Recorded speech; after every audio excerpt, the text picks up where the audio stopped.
अच्छा जी, credit card से जो आप पेमेंट्स करते हैं उनका टोटल अगर एक पर्टिकुलर लिमिट से ज़्यादा हो जाता है किसी भी महीने में, तो आपकी इन्फॉर्मेशन एफबीआर को सेंड की जाती है। तो ये वो फॉर्म है स्क्रीन पे जिसके ज़रिए से तमाम जो पाकिस्तानी बैंक के कस्टमर्स हैं उनकी इन्फॉर्मेशन अगर पर्टिकुलर लिमिट से ज़्यादा वो पेमेंट्स करते हैं अपने क्रेडिट कार्ड से किसी भी महीने के अंदर, तो उस सूरत में उनकी इन्फॉर्मेशन एफबीआर को भेजी जाती है। तो इससे रिलेटेड जो छोटे छोटे क्वेश्चन हैं वो आपके मैं आंसर करता हूँ।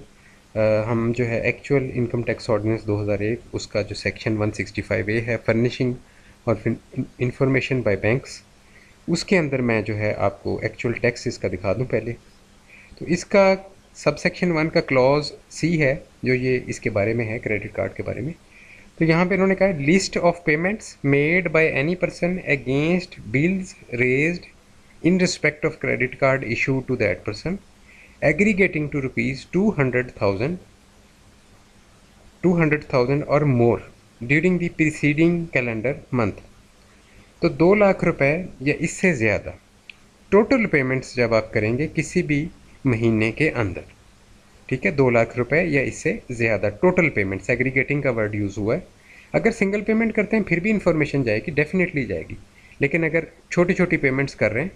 तो फिर भी आपकी टोटल पेमेंट्स अगर 2 लाख या इससे ज़्यादा हो जाती हैं तो फिर इन्फॉर्मेशन एफबीआर को लाजमी तौर पे इस फॉर्म बी के ज़रिए भेजी जाएगी। तो ये एक पर्सन है और इनकी क्रेडिट कार्ड की पेमेंट्स मई के महीने में 2024 में इस तरह से हैं, 30,000, 20,000, 10,000 और नीचे ये पेमेंट्स। तो इन पेमेंट्स को टोटल कर लिया गया है।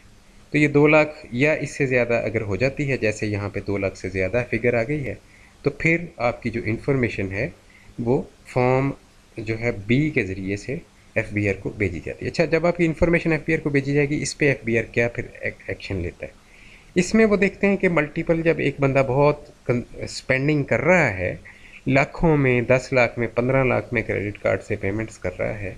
तो फिर डेफिनेटली एफबीआर देखता है कि इसका फिर इनकम सोर्स भी कहीं से है, तो इसी वजह से ये स्पेंडिंग कर रहा है। तो अगर नॉन फाइलर बंदा है तो फिर ब्रॉडनिंग ऑफ टैक्स बेस, जिसको हम बीटी भी बोलते हैं, उसके तहत जो है फिर उसको फाइलर करने का नोटिस भेजा जाता है कि आप फाइलर हो जाओ, या उसको ज़बरदस्ती जो है एफबीआर उसका एनटीएन बना देता है और उसको डिटेल्स फ्राहम करने का नोटिस जो है सेक्शन 114 के तहत सेंड कर देता है।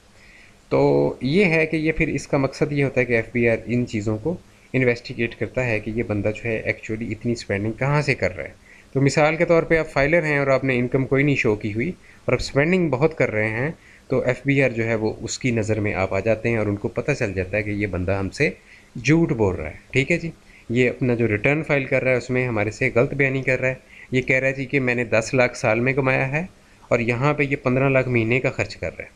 ठीक है जी।